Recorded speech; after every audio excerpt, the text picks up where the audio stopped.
Hello guys, আমরা এখন যাচ্ছি জগন্নাথ পূজা। এই দেখো কত গভীর জায়গার ভিতরে যাচ্ছি, আজকে রাস পূর্ণিমা, তাই আমরা এখন পুজো দিতে যাবো। এই যে জঙ্গলের ভিতরে, এই যে জঙ্গলের ভিতরে দিয়ে যাচ্ছি।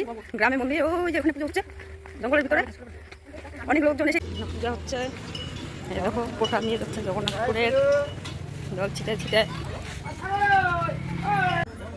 জগন্নাথ পূজা হচ্ছে।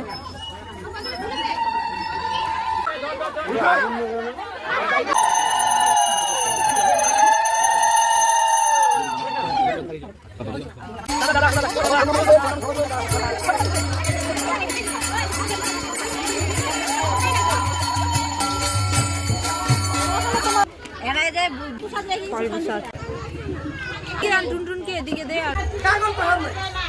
বাই বাই, বাড়ি যাবো।